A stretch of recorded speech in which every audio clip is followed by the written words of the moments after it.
And I think injecting this before subjecting the patient to surgery is a reasonable trial.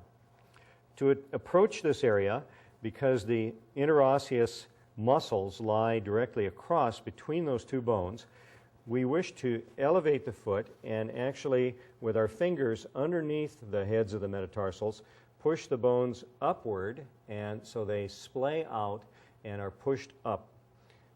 We then can feel that bone on either side, which is spreading apart and is rolling like that, so that it brings the interosseous membrane up into our area of injection. So as we push up from below and spread those metatarsals apart, we then again put our finger on the area we're going to inject and come in gently to those interosseous muscles that attach between the toes. If we're on bone, again, we don't need to aspirate or worry about nerve damage in this area. And this is an injection that often gives a great deal of relief to people with the so-called Morton's neuroma. Demonstrating that on the skeleton, we're pushing up so that the bones are spread apart like this, and our injections then come in laterally and medially on both sides of the metatarsals. It's also possible to inject around the first metatarsal phalangeal joint, the site of bunions. And it's not infrequently that one can give quite a lot of relief, even though the bunion remains, to the pain in this area. This injection is carried out by simply peppering all around the tender area of the bunion. And I do both sides of the head of the metatarsal and the phalanx, the proximal portion of the phalanx in this area. Now we'll consider the plantar fasciitis. It's an interesting thing that people, of course, complain about pain directly in the heel area, but I've also found that most people with plantar fasciitis have exquisite tenderness along the medial calcaneus and sometimes along the lateral calcaneus, as well as the tenderness in the bottom of the foot at the attachments of the plantar fascia.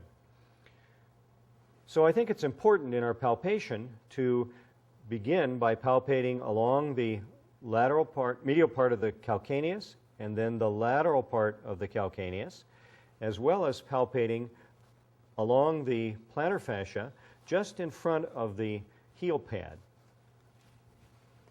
Our injections then will be aimed at the area along the medial calcaneus, and our injections will come in attempting to hit as low as we can on the calcaneus.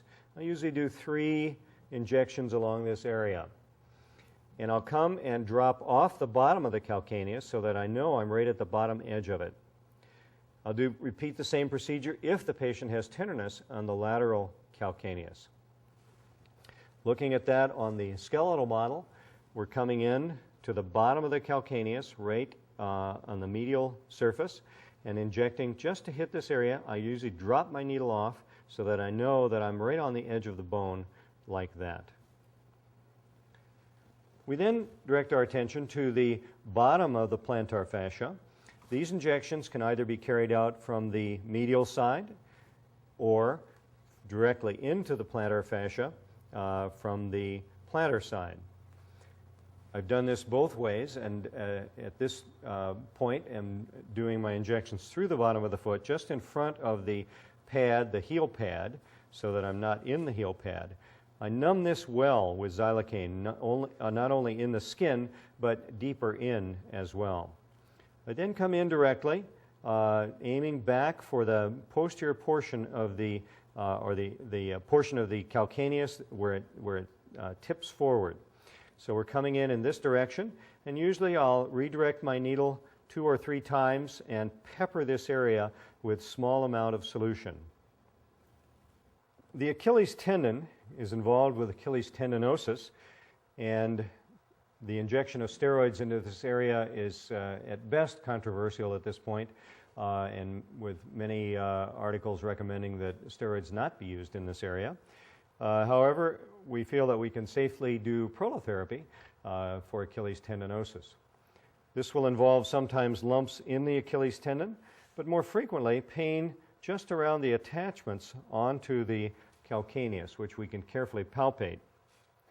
So our injections are carried out in the usual peppering fashion with small amounts of solution throughout the tender areas around the attachments of the Achilles tendon to the calcaneus.